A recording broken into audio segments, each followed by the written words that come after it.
Je suis M. Mabika, opérateur économique congolais vivant ici au Congo.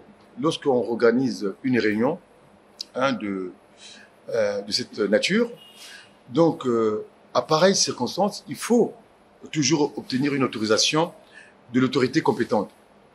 Sauf que cette autorisation est en cours, voilà, donc, et encore en cours. Donc en attendant d'obtenir la réponse des autorités, donc j'ai pensé qu'il fallait reporter la rencontre à une date ultérieure que je vous communiquerai très prochainement. Voilà, je communiquerai très prochainement.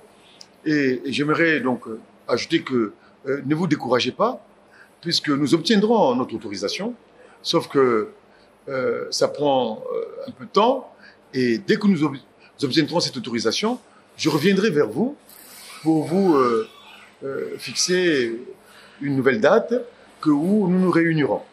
Voilà, nous nous réunirons. Donc, c'est simplement un changement de calendrier suite à l'autorisation qui nous est pas encore parvenue, mais elle nous parviendra. Il n'y a aucun souci là-dessus. Les opérateurs, à ma connaissance, ont répondu favorablement à notre réunion. La réunion qui était prévue, et ils avaient répondu favorablement, beaucoup étaient intéressés. Pourquoi? Parce que, vous savez, je commencerai par d'abord dire qu'aucun pays au monde ne peut vraiment se développer sans que ses citoyens soient éduqués. Donc tout passe d'abord par la formation. Et j'aimerais vous informer que l'État congolais a mis le paquet dans la formation, parce qu'ils ont eu à financer des centres de formation qui ont formé nos jeunes. Beaucoup de jeunes ont été formés dans plusieurs métiers. Sauf qu'au final, ils n'ont pas trouvé d'emploi. Parce que nous, opérateurs congolais, nous n'avons pas pris au sérieux le problème voilà, de l'emploi. Donc voilà pourquoi je m'étais engagé à réunir mes compatriotes, opérateurs, parce que pour qu'un pays se développe, il faut les affaires. Il n'y a pas de développement sans les affaires. Voilà, sans le développement de l'économie. Et l'économie, ça passe par les affaires. D'accord? Et donc, moi, j'ai pensé que beaucoup de nos compatriotes ne s'intéressent pas aux affaires. Les affaires, c'est vraiment par leur tasse de thé. Donc, moi, j'ai voulu qu'on puisse se réunir, qu'on puisse former un club, si vous voulez, pour intéresser nos compatriotes. Ceux qui sont dans les affaires, resteront dans les affaires, ils vont donc se développer et développer leur entreprise et donc contribuer au développement de la société. Et ceux qui ne sont pas dans les affaires vont entrer dans les affaires et nous les formerons, nous les éduquerons, nous leur donnerons notre expérience, nous leur transmettrons notre expérience, nos contacts. Voilà. Et donc, la société ira mieux, se portera mieux. Parce qu'un pays ne peut se développer que grâce aux opérateurs économiques. D'accord? Et Congolais, bien entendu. D'accord? Voilà. Donc, rien n'est perdu. C'est simplement un problème de timing. Voilà. Donc, il faut patienter. Mais d'ores et déjà, les opérateurs peuvent se préparer à venir à cette réunion qui sera organisée très prochainement. La date n'est pas encore connue vu que nous avons reporté suite parce que nous attendons l'autorisation qui arrivera bien sûr. Il n'y a aucun doute à cela. Puisque vous savez que si demain nous créons beaucoup d'emplois pour nos jeunes et tout ira bien, les jeunes seront au travail et il y aura, je dirais, la sécurité puisque les jeunes vont travailler.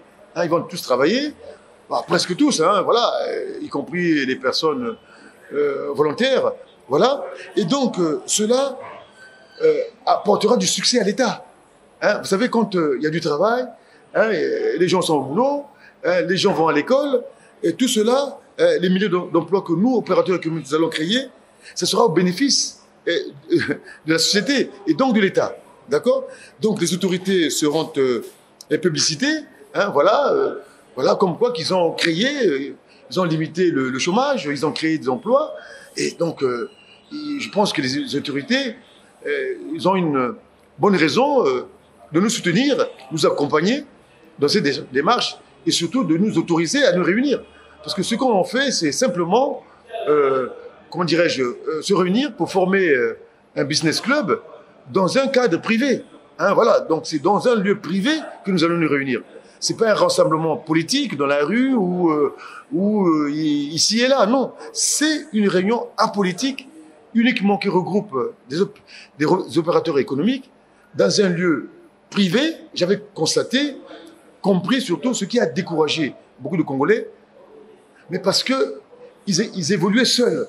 Et lorsqu'on évolue seul, c'est voué à l'échec. On ne peut pas réussir seul.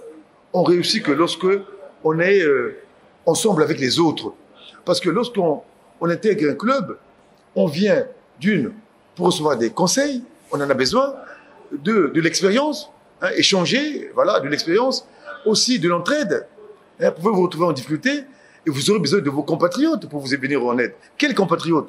Vous êtes en mode d'affaires, mais il n'y a que vos collègues hommes d'affaires qui pourront vous aider, si vous comprenez, et vous accompagner. Voilà. Et il y a aussi les contacts. Les opérateurs économiques seront gagnants parce qu'ils vont développer leur entreprise et contribuer au développement de la société.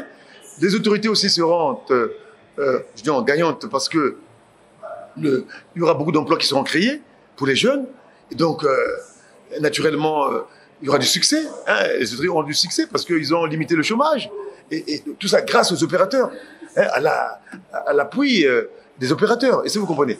Donc, moi, je pense que on a tous à gagner en soutenant les opérateurs, en leur laissant se réunir, hein, voilà, sur des problèmes économiques, parce que le pays en a besoin, surtout en ce moment.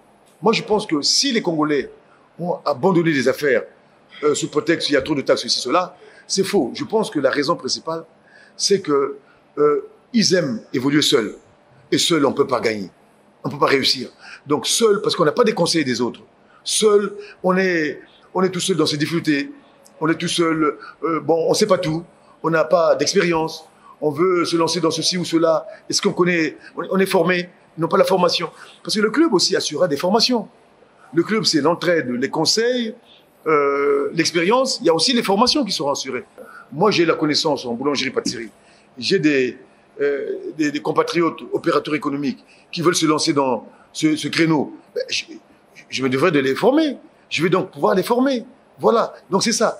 Donc si nous n'avons pas des formateurs au sein de notre, je dirais, de notre club, ben, nous pourrons payer des services des formateurs pour pouvoir assurer la formation. Vous voyez, c'est ça. Un club, c'est nécessaire. Un pays ne peut pas se développer sans des opérateurs économiques. Voilà. Le développement économique passe par la volonté d'opérateurs économiques, voilà, sérieux et motivés surtout et déterminés pour pouvoir, je dis, investir. C'est un risque que les gens prennent. Investir, c'est prendre un risque. Tu as un capital et tu investis. C'est un risque. Donc, il faut que l'État puisse nous motiver aussi, nous soutenir. Voilà. Donc, moi, je lance un appel aux opérateurs. La date a été reportée, hein, la date du 23 vendredi. Ne venez pas, ça a été reporté. Voilà, à une date ultérieure qui vous sera, voilà, communiquée le moment venu. Surtout, ne vous découragez pas. L'appel de M. Mabika s'adresse naturellement aux opérateurs économiques et également aux entrepreneurs. Bon, mais il faut des entrepreneurs motivés et déterminés, hein, c'est-à-dire qui ont déjà une idée claire et précise, que moi je veux entreprendre dans tel domaine, est-ce que vous comprenez? Et surtout dans les domaines qui ont été cités dans la note circulaire de M. le ministre du Commerce et des approvisionnements, d'accord? Des domaines qui sont strictement réservés aux Congolais. On va commencer par ces domaines-là, d'accord? Voilà, après nous verrons par la suite voilà, vers quel autre domaine nous pourrons nous engager. Mais pour l'instant, ce sont ces domaines-là que nous voulons reprendre. Parce que les étrangers, bon, c'est pas un secret, ils font n'importe quoi. Hein? Dans le médical, ils font n'importe quoi. Dans les boulangeries, pâtisseries, et voilà, ils font n'importe quoi. Ils fabriquent du pain sans le respect de l'hygiène. C'est ce qui rend malade la population. Tu donnes à quelqu'un qui cherche du fric, te nourrir, mais c'est prendre un grand risque. Voilà pourquoi cette loi existe, hein, qui les interdit justement de venir, de s'intéresser à la boulangerie et voilà, pour pouvoir nourrir la population. Ça, il est hors de question. Tout comme dans le médical, voilà pourquoi cette réunion va servir à motiver les opérateurs, ceux qui ont abandonné aussi. Il y avait d'anciens opérateurs qui ont abandonné parce qu'ils n'étaient pas soutenus, voilà, ils étaient tout seuls, abandonnés à eux-mêmes. Maintenant, M. Mabika va dire, vous ne serez plus tout seul. nous serons là, ensemble, pour réfléchir comment nous développer, chacun dans son domaine, pour que ensemble, que l'union faisant la force, que nous puissions tous avancer et contribuer au développement de notre pays. Notre pays en a besoin. C'est pas aux étrangers de venir développer un pays. Un pays se développe par les nationaux eux-mêmes. On a toujours besoin de main-d'œuvre étrangère. On a toujours besoin aussi de quelques investisseurs étrangers. Mais la majeure partie d'investisseurs doivent être d'abord des nationaux, si vous voulez. Ils doivent être des nationaux, c'est pas des étrangers. Il faut respecter les secteurs qui sont interdits aux étrangers. C'est ça le problème. Alors que là, ce qu'ils ont fait, c'est qu'ils occupent tout le terrain, tout l'espace, y compris les secteurs qui leur sont interdits. C'est pas sérieux. Voilà. Et c'est ce qui provoque des décès, des maladies, des décès en cascade, mais parce qu'ils font n'importe quoi. Moi, je suis là pour donner l'espoir. L'espoir aux jeunes, pour qu'ils puissent être éduqués, parce qu'on ne peut pas devenir entrepreneur si on va pas à l'école, si on n'obtient pas des diplômes, on peut pas devenir entrepreneur, d'accord? Nous, on veut des entrepreneurs intellectuels. Donc, il faut donc, ça passe par l'école. Ça, c'est la première chose. La deuxième chose, donc, une fois qu'on est éduqué, bon, maintenant, on choisit son métier. Voilà. Et donc, moi, j'invite beaucoup de jeunes à s'investir dans les affaires, d'accord? À choisir les affaires, le chemin des affaires. Et donc, une fois qu'on est dedans, moi, mon rôle, c'est de motiver mes compatriotes de se lancer dans les affaires, d'aimer les affaires. Parce que j'ai vécu en France et j'étais dans les affaires. J'étais dans le monde des affaires, d'accord? Et moi, ce que j'ai constaté, les Congolais, ils ont abandonné le chemin des affaires. Et voilà pourquoi les étrangers, ils en profitent pour entrer. Vous voyez ce que je veux dire? Gardons l'énergie pour la motivation. Donc, le lancement de notre club et aussi nous mettre au travail, créer des entreprises, se lancer dans les affaires, bien sûr avec l'aide de l'État. Voilà pourquoi je lance un appel à l'État, pour dire à l'État, aux autorités, que si vous nous aidez, nous les opérateurs, vous nous soutenez en créant ce qu'on j'appellerais un plan de soutien aux affaires. C'est pas de l'argent que vous allez nous donner, c'est de l'argent que vous allez nous prêter. On fait un bon, un prêt. Donc c'est de l'argent que nous rendrons à l'État. Donc c'est pas de l'argent qu'on va prendre gratos, on va restituer à l'État, d'accord? Donc si vous nous apportez cette aide, mais nous également nous apporterons une aide précieuse aux autorités. Parce qu'ils auront du succès grâce à nous. Le pays se portera bien. Il y aura des emplois qui seront créés. Les jeunes retrouveront du travail. Il y aura des milliers d'emplois qui seront créés. Et voilà. Donc, tout le monde sera gagnant. Voilà. Donc, c'est une très bonne chose que les autorités nous soutiennent. Voilà. Donc, nous attendons vraiment avec impatience.